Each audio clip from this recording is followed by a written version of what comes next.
Hello there, YouTube, or should I say bonjour. This is going to be on the French M26 Adrian helmet. Now, the Adrian helmet has a very long storied life that goes back to all the way back to 1915 in World War I when the first models came out as the first mass-issued modern combat helmet to the French. This is the grandfather of all modern combat helmets, essentially, is this right here, and to the point where it actually is designed to do a lot of the same features that even combat helmets today are designed to do, as far as have, crumple zones and blast impact and everything like that. The M15 Adrian was kind of a little bit ahead of its time, actually, and this is the successor to it, and it's basically a simplified and improved version. I don't actually have an M15 Adrian anymore. I had quite a few of them at one point, and I keep getting offers that are too good to be true on them and selling them off for tons of money. So I don't have one right now, but it's very similar in shape to this. The only difference really being how the liner attaches and everything like that, and the fact that the shell is now 2 pieces, whereas it was originally 4. There would be a dome, a comb, and then a front and a rear bill that would have been merged together with 2 little rivets right here, and it would have fit around like a bead that went around the dome of the helmet. The original ones would have been. And they would have been horizon blue. There are various other colors and stuff, and they were originally based off of the firefighting helmets of the day, which they realized very quickly in World War I that firefighting helmets would help a lot in the modern battlefield, because what they were designed to do is protect stuff from falling on your head and causing your head injury. And now all these soldiers standing in trench are getting a lot of debris raining down on them from above, and it's causing a significant amount of injuries. Well, this is basically an off-the-shelf option that's almost exactly seems fit for exactly the job that they need it to do, which is the job it's currently doing. They just need to find a way to crank them out in the millions and get them to soldiers as quick as possible. So the M15 Adrian would serve into the 20s, and then in 1926, the model 1926 Adrian would come out. And what it was designed to do is designed to be a lot more easier for soldiers to replace and use and operate, as well as being much more stable. Now that it is only 2 pieces, this helmet is a much more durable helmet. It's actually made out of thicker steel too. The M15 Adrian helmets are made out of very, very thin, almost kind of flexible steel. This adds a lot of rigidity and strength to the helmet, making it out of just 2 pieces. The comb up top serves to deflect debris away from, like larger pieces of debris away from the head, as well as serving as a cover for the air vent in the dome of the helmet, which would be underneath these 2 little channels. It's right at the top of the helmet. It's a little hole cut out, so that there could be air ventilation throughout the soldier's head. The hot air could escape, and it would provide a cooling effect. So the liner would be replaced, per se, by a series of kind of welded mild steel arms and brackets that were welded to 4 points of the shell. Rather than there being 4 sets of prongs, there would have been 1 at the front and rear and 2 on each side that stuck out like this, and you would pierce the liner onto that and then fold these prongs over on the inside of the liner to hold it in. Those were prone to breaking, and they didn't give much. One thing they realized is that when the helmet was hit exceptionally hard, it would deform, and that would kind of cave into the person's head. It would transfer the trauma, albeit a reduced amount, into the soldier's head. So what they did with this liner is, you see there's here's one of the arms that this is on, and the liner is held in place with just little hooks. And I'll take the liner out here and show you guys how easy it is to just take in and out and replace. If there was something wrong in the field, you could just ship out a bunch of new liners. So this is the liner now fully removed, and as you can see, it's just these little teensy tiny hooks that slide over these 4 sets of arms that you can see here, and they just clip right over the little bottom edge of these arms here. And what these arms do is they provide a natural kind of, because they're spring steel basically, they provide a natural cushion from impact, because they kind of spring back, as you see. So that is how the helmet is designed to work. It keeps the soldier's head further away from the shell of the helmet while providing something that absorbs more impact. So that way not as much transfer, hopefully none, is transferred into the soldier's head. And this helmet would serve basically until into the 1950s, when it would be replaced by the Model 51 and later 53 Adrian helmets, and to some extent in 1945 by the Jeanne d'Arc helmet, which is a modified version of this for the most part. Now, one problem they didn't solve, as with most steel helmets, is, well, you really can't hear it because I have, but they ring quite bad. But this being a much sturdier design, it doesn't really have so much of a problem as like the German Stahlhelms and everything like that. But if you do hit it, you do feel the vibrations and the resonance through it. But this also sits higher on the head, so it's going to protect you from a lot more of that kind of sound trauma you can get in an explosion. So the air vent in this helmet has also been improved. As you can see, it's a series of small holes which provided more structural integrity to the helmet than the one large hole or large channel you would see on the M15 Adrian. They were all painted this kind of green color. You can find them in a tan color too for colonial troops and troops from Africa and stuff like that. That's not uncommon. You would also see M15s being used into World War II by colonial troops and stuff as well. So, but you can find them in a bunch of different colors depending on where they went and everything like that. So, but most of them you'll find will be either a green or a tan color like this. This is a very, very good condition one. I bought it as a shell, and I made the chin strap, and I made the liner for it. So, oops, I rolled there. You see, this is a liner that I made actually with a strip of felted wool, and I stitched the leather, cut out the templates and stitched and glued the tongues onto the liner and everything like that. And it's a pretty comfortable, works quite well helmet liner. As you can see, it fits fairly close to the head and everything, and it's quite adjustable. It's high enough to where it breathes really well. There's enough space between the tongues. It's quite adjustable.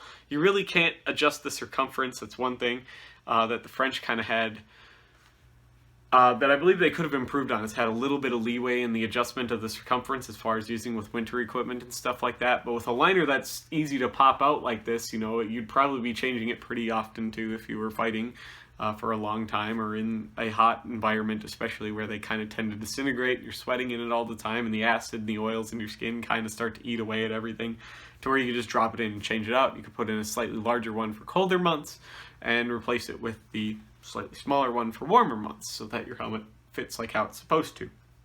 So we will flip the camera around now, and I'll go get the Solberg, because the Solberg has the same attachment method as the M15 Adrian helmet, and we will take a look at that and everything kind of close up and see some of the differences as far as how they would be attached and whatnot, and then we'll flip the video back around after that and wrap it up.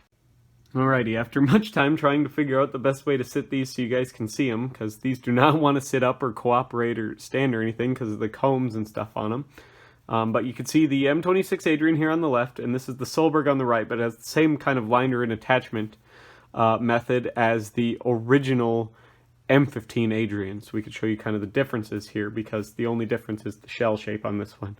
It's got pretty much exactly the same chin strap as the M15 Adrian.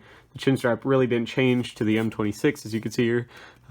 Square buckle and leather chin strap. Nothing really to report there. But you can see kind of through here the corrugated pieces of aluminum and the two little prongs that would be used to skewer that piece. And so the corrugated aluminum was meant to create kind of a crumple zone for the Adrian helmet, and it worked quite well. It did provide a bit of a crumple zone in a very, very hard impact, but as you can see, the liner is still directly connected very, very close to the shell, which is a problem that they realized they could improve upon. So the liners didn't change much. You would see Adrians made with kind of this type of liner, the wider tongues rather than the narrower tongues towards the end of World War I. And basically they would take that same liner and just add these little clips to attach it to these big paddles that they would weld to the, rivet to the shell of the M26. So the M26 is also designed to take a series of badges, much like the M15 Adrian helmet. This is a kind of interwar time era badge of a World War I style, you could tell, because all of the M26 badges would have a kind of shrunk down logo and be on a disc to help differentiate between the World War I and the World War II badges. So, but you can see them kind of used for quite a while, and the attachment method for those didn't change between the M15 and the M26. The two cuts in the front of the helmet there, then you would push these two little prongs on the back of the badge into the little cuts there, and then you would fold them over on the inside of the shell. The Adrian would also eventually come with its own kind of cover. As you can see here, this is just kind of a linen cover. This is one of the original ones, and they're actually kind of hard to find and really quite annoying because they're quite chintzy and they fell apart so easily. So they're really goddamn hard to find, actually. They do make reproductions of them, though, if you are interested. But they were always kind of this sandy material. And you can use burlap or stuff like that, too. But most of the time, the French didn't cover them. So they would... A big kind of traditional French thing was to just take mud and smear it across the helmet and let it kind of dry into dirt, which worked quite well, but it's something you have to keep reapplying, obviously, because if it rains, all the mud's going to wash off, and then it's getting under your uniform and stuff, and it's not really the best option, but it's something the French really did a lot, was they would just take a whole bunch of, like, really kind of thick mud and just smear it across the helmet, and that would take a lot of the shine off and add a little bit of camouflage and everything when it would dry. As long as it stayed dried, it worked quite well. So, but as you can see here, the kind of liner differences and the attachment methods differences between like the M15 and the M26, and this would continue to serve. Basically, they would keep using this helmet through World War II and into the 1950s. You would still see these in Algeria quite a lot, the M26 Adrians and stuff. Into the mid-50s. You would see the Joan d'Arc helmet replace this with the infantry, and it was basically a cut-down version. They would cut the bill off, and they'd put a kind of pad here, and it would keep this same style of liner for just a little bit, and then they would switch to like an M1 kind of Riddell-style liner in those. And it was kind of based off of a World War II French tanker helmet, and all it did was kind of lighten the helmet a little bit, and again further improve its kind of ballistic protection. So we will flip the camera back around here and take a look at how the Adrian fits from a bunch of different angles and wrap up the video. Alrighty, here we go. Back with the M26 Adrian that I kind of restored. I've had it for years, and people aren't really interested in them as much as the M15s. So I haven't found anyone for this one, which is kind of nice because I kind of like having this one. I put a reasonable amount of work into it. But I actually really like French stuff, and their helmets are pretty nice, I think. The M26 is basically just an improved World War I helmet, so, but it's a really comfortable helmet. It's relatively lightweight. It doesn't pinch into you. It's relatively comfortable, even compared to, like, I find the Stahlhelms to be actually quite uncomfortable because they're a bit cumbersome and kind of heavy. The M1 is very uncomfortable because of that donut ring on the top of it and the fact that it's also so bulbous and cumbersome. But this is actually a pretty nice kind of close form-fitting helmet, and it fits really well if you get the right size liner. And it's a very good design. The French really didn't have a lot of complaints with them. It served for a very long time without really any changes. They were very cheap to produce, very quick to make. And they seem to work. As if it didn't work, the French wouldn't have stuck with this design for, you know, from 1950 into almost the 1960s. So, at least with front line troops, it probably served much longer with rear line troops and stuff like that. So it's a pretty long serving helmet as far as helmets go. It's really hard to find a helmet that served about as long as the Adrian helmet in frontline service continually without any real changes. So, because basically all they did was change the liner attachment method and simplify shell production. That's it. Even the M1 went through different kind of liners and stylizations and stuff like that, different materials in its lifetime and stuff like that. This didn't really change all that much. So, slight little improvements that didn't really take any more materials, man hours, or manufacturing time. You really can't beat that at all. So the M26 Adrian here, I'll show it to you now from all the angles. As you can see, I got it fit just the way it should be. You could wear your chin strap on the end of your chin, or you could obviously loosen it, and you could see it kind of more down by the nape, the slope of the neck for the a lot of pictures. But you know, it's probably a lot more comfortable to fight with it like this, but if you get it banged or something, it can slide up and catch your nose and stuff. So you see a lot of soldiers carrying it like this, or the kind of American thing where the chin strap is up on the bill, because they were worried about, in a blast, the helmet pulling their head off or snapping their neck, which isn't really all that feasible enough. If an explosion's that close to you, it'll probably kill you, rather than the helmet killing you. The explosion will probably kill you, but it's still something soldiers worry about. They're superstitious a lot. But anyways, this is how the M26 Adrian looks from the front. This is it from the left side profile. This is it from the rear. And when you look up, as you can see, you have a good amount of space between the rear bill of the helmet and your neck. It's not going to pinch into you or bite into you. If you have kind of thicker winter clothing or body armor, it might have some more issues, but it wasn't really a problem for this helmet. This helmet was kind of very well designed in that regard, in that having this little slope on the back does protect your neck from explosions and shrapnel and debris and stuff like that by having that bill down there. But it's high enough to where it doesn't bite into your neck and rock the helmet forward and obstruct your view. So, which I thought was a very, very innovative, cool feature.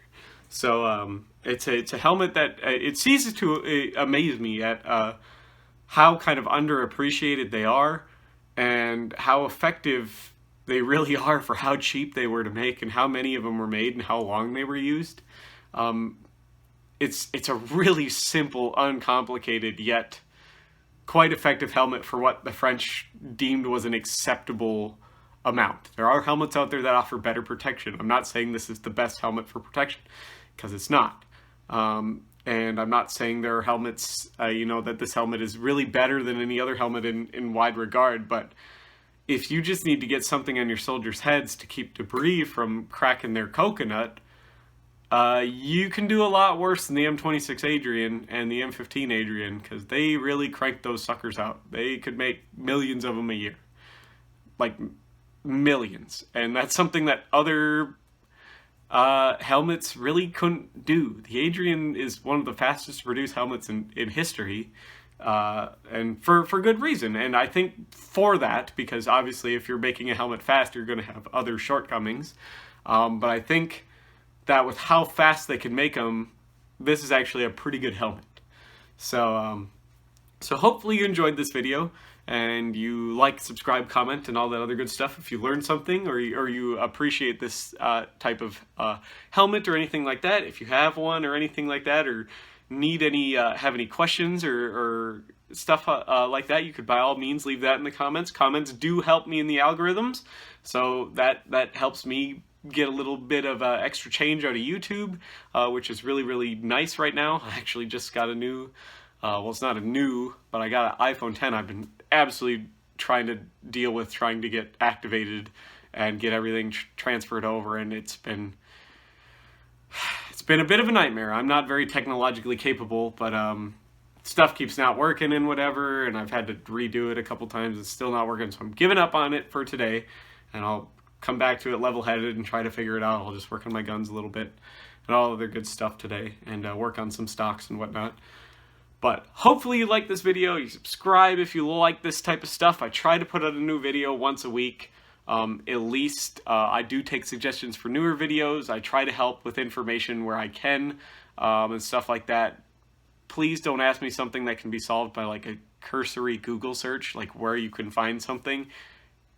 You can type it into Google and probably find it. Google's going to be able to help you a lot more as finding something than I will, okay? Because if I have one, I'm not looking for one, so I don't know where they are. That's kind of how it works. I don't have really 10 of anything. So I might have 1 or 2 of something, but I don't really have a shit ton of a one thing. So I don't really know where to get a bunch of stuff. So Google it if you're looking for something. But if you stuck with me this far, I greatly appreciate it. You can become a Patreon member if you want to support the channel financially, which does get you into the cult, otherwise known as the Discord, where some of the more hardcore members and supporters of this channel are, and they're all wonderful, great people. And that's also the best way to share stuff with me, or if you're interested in purchasing anything from me, or if you have something you think I might be interested in, that's the best way to get a hold of me, is on the Discord. For as little as $1 a month, you can get into the Discord. Which is a really cool place to share lots of stuff. Everything and anything under the sun. Doesn't even need to be military surplus or history or anything. We get into all topics on the Discord. It's great. Some really, truly lovely people on there. So thank you all for stopping by. Thank you all for watching the video. Hopefully I can see you all in the future, and I hope you enjoyed this video. I know it's not going to be one of the most popular videos on the channel because it's not on an American or German helmet or something like that. But I still hope this one does quite well, and you guys can help by sharing, liking, and commenting on the video. I greatly appreciate it. So I'll see all of you in the future, and I hope to see all of you soon now. Bye-bye.